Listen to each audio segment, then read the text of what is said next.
Hello everyone, আমি Mohammad Mustafizur Rahman programming হিস্টোরিতে আপনাদের সকলকে স্বাগতম। আমি গত ভিডিও টিউটোরিয়ালে আপনাদেরকে স্ক্যানএফ ফাংশনের ব্যবহার দেখিয়েছি। তো আজকে স্ক্যানএফ ফাংশন দিয়ে একটি ছোট্ট সি প্রোগ্রামিং সলভ করার ট্রাই করব। তো আমরা প্রোগ্রামটা প্রথমত পড়ে নিই। কোশ্চিনটা, write a C program to display integer double float and char by using scanf function where user can give any number as their choice. একটি সি প্রোগ্রাম আমাদেরকে ডিসপ্লে করতে হবে ইন্টিজার, ফ্লোট, ডবল এগুলোর ভেরিয়েবল থাকবে এবং যেটাকে scanf function দিয়ে ব্যবহার করে ইউজার তার ইচ্ছা মতো নাম্বার দিয়ে প্রিন্ট করে দেখাবে। জাস্ট এতটুকুই আমাদের কাজ।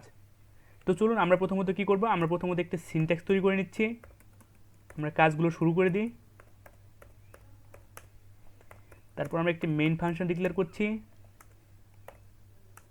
আমরা সিনট্যাক্সটা তৈরি করে নিচ্ছি। আমাদের সিনট্যাক্সটা রেডি। এখন আমাদের কি করতে হবে, এখন একটা আমাদের ইন্টিজার, ডবল, ফ্লোট এবং চারের জন্য ভেরিয়েবল ডিক্লেয়ার করতে হবে, যেটা স্ক্যানএফ করতে হবে। প্রত্যেকটার জন্য আমরা স্ক্যানএফ ফাংশন ইউজ করতে হবে। তো এখন আমাদেরকে এখানে ভেরিয়েবলগুলো ডিক্লেয়ার করতে হবে। ইন্টিজার আমরা একটা ভেরিয়েবল ডিক্লেয়ার করলাম, নাম দিয়ে আমরা সবসময় ভেরিয়েবল ডিক্লেয়ার করার চেষ্টা করব, শর্টকাট আকারে করছি আমরা, দেখুন। এবং ডবলের জন্য নাম 2 এবং ফ্লোটের জন্য নাম্বার 3, সর্বশেষ আছে আমাদের 4, চারের জন্য দিচ্ছি আমরা নাম্বার 4। এখন এই চারটাকে আমাদের কি করতে হবে, স্ক্যান করতে হবে। স্ক্যান করে সেটাকে ডিসপ্লে করতে হবে, ইউজার তার ইচ্ছা মতো নাম্বার দিয়ে ডিসপ্লে করবে। তো চলুন এখন আমাদের অবশ্যই স্ক্যান ফাংশন ইউজ করতে হবে। স্ক্যান ফাংশন ইউজ করার পূর্বে আমরা প্রত্যেকটাতে একটা মেসেজ শো করে দিতে চাচ্ছি। আমাদের বোঝার সুবিধার্থে আমরা কি করব, একটা করে মেসেজ শো করব যে ইন্টার ইওর ইন্টিজার নাম্বার। তারপর কি করতে হবে, তারপর আমাদের স্ক্যান ফাংশন ইউজ করতে হবে। অবশ্যই স্ক্যানএফ ফাংশন আমরা ব্যবহার জানি। পার্সেন্টেজ ডি দিতে হবে।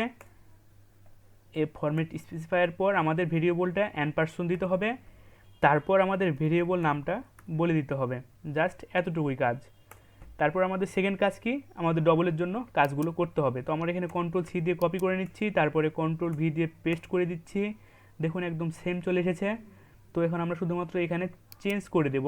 আমরা ডবলের জন্য ডিও বলে দিচ্ছি এখানে। এবং ডবলের দেখুন ফরম্যাট স্পেসিফায়ারটা আমরা কি জানি, %lf, এবং এখানে আমরা ভেরিয়েবলটা চেঞ্জ করে দিচ্ছি। আমরা ভেরিয়েবল যেহেতু 2, তো সেক্ষেত্রে আমরা 2 দিয়ে দিচ্ছি। তো এখন আমরা আবার কন্ট্রোল-ভি দিয়ে পেস্ট করলাম এবং এখানে আমরা ফ্লোটের জন্য ফ্লোট দিয়ে দিলাম, দুঃখিত। তারপর আমরা অবশ্যই জানি ফ্লোটের ফরম্যাট স্পেসিফায়ার %f। এখন আমাদের এখানে ভেরিয়েবল নামটা চেঞ্জ করে দিতে হবে।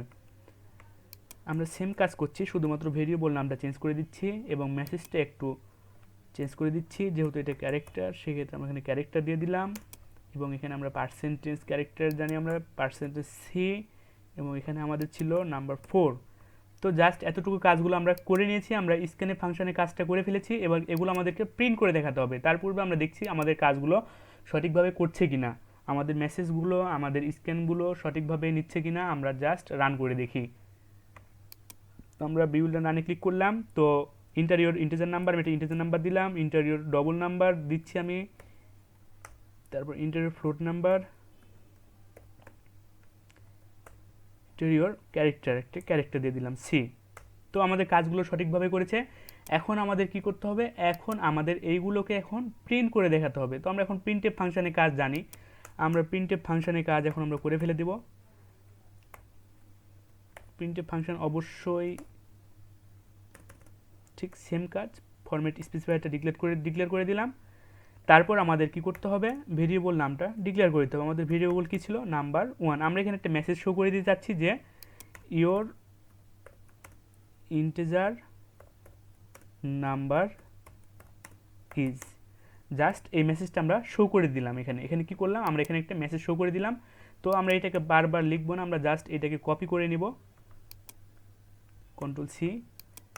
আমাদের বোঝার সুবিধার্থে এখানে আমরা একটা কমেন্ট করে দিচ্ছি।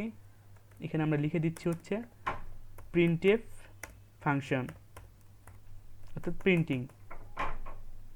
তো আমাদের কাজগুলো শেষ। এরপর আমাদের কি করতে হবে, এরপরে আমাদেরকে আবারও কন্ট্রোল-ভি দিয়ে পেস্ট করে দিলাম তারপর আমাদের কি করতে হবে, এখন আমাদেরকে ফ্লোটে ডবল ছিল, তারপর ডবলে ফরম্যাট স্পেসিফায়ার থেকে %lf এবং এখানে আমরা দিব নাম্বার 2, জাস্ট এতটুকুই। তবে এখানে আমরা ডবলের পার্সেন্টেজ আমরা কয়টা ঘর নিতে চাচ্ছি সেটা আমরা উল্লেখ করে দিব। আমরা এখানে নিব ধরুন 2টা ঘর, তো আমরা এখানে উল্লেখ করে দিলাম, আমরা 2টা সংখ্যা আমাদের প্রিন্ট করে দেখাবে। তো এরপর আমরা কি করব, আমাদের আছে ফ্লোটের জন্য, আমরা ফ্লোটের জন্য এখানে বলে দিতে চাচ্ছি যে ফ্লোট নাম্বার ইজ %.2, আমরা সবসময় 2টা ঘর নিয়ে কাজ করছি, 2f, এবং ভেরিয়েবল নামটা চেঞ্জ করে দিচ্ছি, আমাদের ভেরিয়েবল নাম কি ছিল 3। তো আমাদের কাজগুলো রেডি। এরপর আমরা কি করব, আমরা ক্যারেক্টারের জন্য এখানে বলে দিতে চাচ্ছি যে ক্যারেক্টার, তো %c, তো এখানে বলে দিতে হবে ভেরিয়েবলটা। জাস্ট আমাদের কাজ শেষ এবং এটাকে আমরা এখন রান করে দেখব।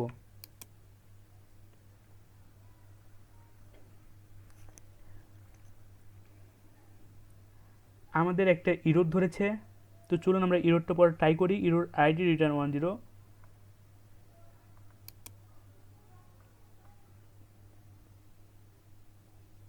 নাম্বার 1 %.2lf, নাম্বার 2 আমরা ইররটা একটু পড়ে নিই, ফেইল্ড 0 ওয়ার্নিং 0 মিনিট।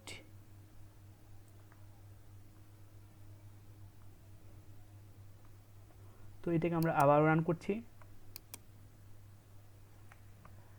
তখন আমাদের ইরর হয় না, একটি কোথাও প্রবলেম হয়েছিল। তো এখন আমরা মানগুলো বসিয়ে দিচ্ছি।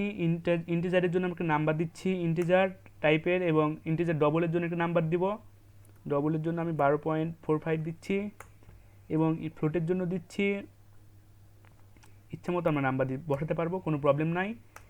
এবং ক্যারেক্টারের জন্য আমি দিচ্ছি হচ্ছে ক্যাপিটাল W।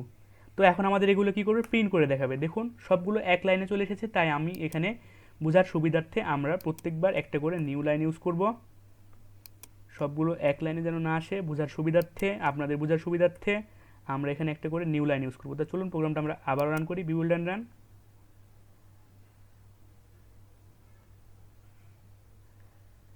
আমরা ইন্টিজার নাম্বার দিব, তারপর আমরা যে কোনো নাম্বার দিব,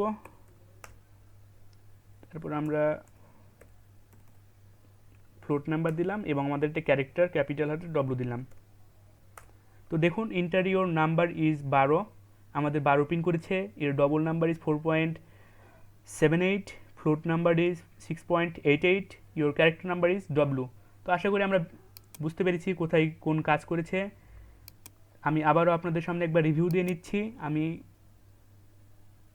শুরু থেকে বলছি, প্রথমত আমরা কোশ্চেন ওয়াইজ কাজ করেছি। কোশ্চেন আমাদেরকে বলেছে 4টা ডাটা টাইপ নিয়ে কাজ করতে হবে, এবং সেটা ইউজারটা নিজের ইচ্ছামতো নাম্বার দেবে, এবং সেটা আমাদের প্রিন্ট করে দেখাতে হবে। তো দেখুন আমরা ইউজারটার প্রথমত ইচ্ছামতো নাম্বার দেওয়ার জন্য এখানে আমি কমেন্ট করে বলে দিচ্ছি যে ইউজিং scanf ফাংশন। তো কমেন্ট করে বলে দিলাম, দেখুন এতটুকু পর্যন্ত আমাদের scanf ফাংশনে কাজ করেছে, এবং এখানেও আমি ক্লোজ করে বলে দিচ্ছি যে ক্লোজ scanf। আমি কমেন্ট করে বলে দিলাম যে আপনাদের বোঝার সুবিধার্থে এতটুকু আমরা কি কাজ করলাম, এতটুকু শুধুমাত্র আমরা scanf করেছি, আমরা নাম্বারটা নিজের ইচ্ছা মতো দিব, এবং এখানে আমরা printf করেছি, এখানে আমরা দিলাম হচ্ছে প্রিন্টিং, ডিসপ্লে করে দিয়েছি। তো এতটুকুই কাজ। আমরা প্রথমত ভেরিয়েবল ডিক্লেয়ার করেছি, ভেরিয়েবল ডিক্লেয়ার করার পর আমরা সেগুলোকে স্ক্যানঅ্যাপ করেছি, স্ক্যানঅ্যাপ করার জন্য আমরা একটু বোঝার সুবিধার্থে মেসেজ শো করেছি। তারপর আমরা ফরম্যাট স্পেসিফায়ার অনুযায়ী ডাটা টাইপের ফরম্যাট স্পেসিফায়ার বসিয়েছি। তারপর আমরা এখানে কি করেছি, আমরা এখানে জাস্ট প্রিন্টএফ করে দিয়েছি, অর্থাৎ সেই নাম্বারগুলো আমরা প্রিন্ট করে দিয়েছি, আমাদের ডাটা টাইপগুলো আমরা প্রিন্ট করে দিয়েছি। তো আজকে ভিডিও টিউটোরিয়ালটা এই পর্যন্ত, আশা করি আপনারা সকলে বুঝতে পেরেছেন। আমি আবারও রান করে দেখছি, নতুন করে বলার মতো কিছুই নাই।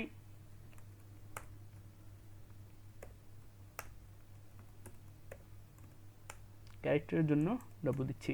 তো দেখুন আমাদের প্রোগ্রামটি সঠিকভাবে সম্পূর্ণ হয়েছে।